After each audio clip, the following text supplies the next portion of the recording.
Hi hello അസ്സലാമു അലൈക്കും. അപ്പോൾ ഇങ്ങനെ നമ്മുടെ ചാനൽ ആദ്യമായിട്ട് കാണുന്നവരാണെങ്കിൽ ഒന്ന് ലൈക്ക് ചെയ്ത് സബ്സ്ക്രൈബ് ചെയ്യണേ. അപ്പോൾ നമ്മളിന്നൊരു മാമ്പഴ പുളിശ്ശേരി ഉണ്ടാക്കാം കേട്ടോ. പുളിശ്ശേരിൻ്റെ റെസിപ്പിയൊന്നും ആർക്കും പറഞ്ഞു തരേണ്ടി വരില്ല, കാരണം ഇത് മാമ്പഴക്കാലാണ്. നാട്ടിലായാലും ഇവിടെ ആയാലും ഒക്കെ മാമ്പഴക്കാലാണ്. അപ്പോൾ ഒട്ടുമിക്ക ആൾക്കാരും ഇത് പരീക്ഷിച്ചിട്ടുണ്ടാവും. അപ്പം എന്നെപ്പോലെ ഓരോരോ കാരണങ്ങൾ കൊണ്ട് പരീക്ഷിക്കാത്തവരുണ്ടെങ്കിൽ എന്തായാലും ഇതൊന്ന് പരീക്ഷിച്ച് നോക്കണേ. സംഭവം അടിപൊളിയാണ്.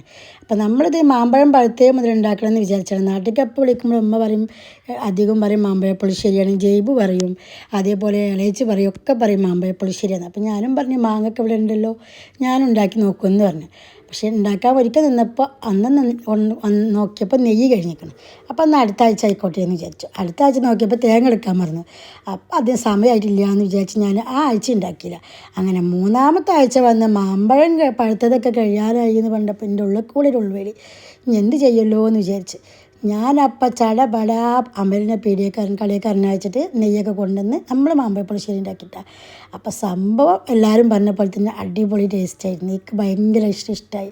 വെറുതെ നമ്മൾ ആ മാങ്ങ ഇരുന്ന് കഴിക്കാനും ടേസ്റ്റാണ്. നമ്മൾ കറിയൊക്കെ ആകുമ്പോൾ വേറെ ഒന്നും വേണ്ട, ഇത് മാത്രം ഉണ്ടായാലും മതി. പിന്നെ ചെറുതായിട്ടൊരു എരിവിനും മീൻ വറുത്തതോ അല്ലെങ്കിൽ അച്ചാറോ എന്തെങ്കിലും ഒന്നും കൂടി ആകുമ്പോൾ സൂപ്പറായിക്കാരോ.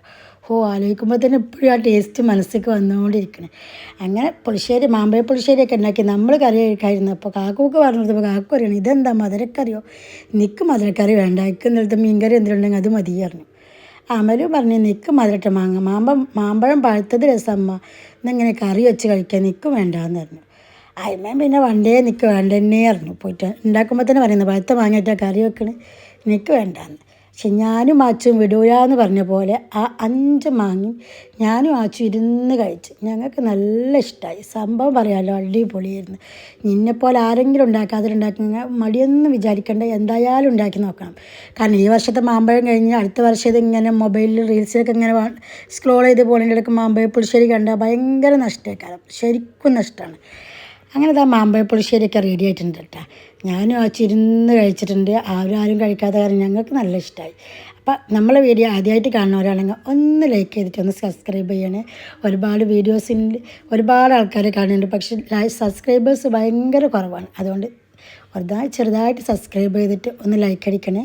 അപ്പോൾ പുതിയൊരു വീഡിയോ ആയിട്ട് കാണും വരെ ബൈ ബൈ.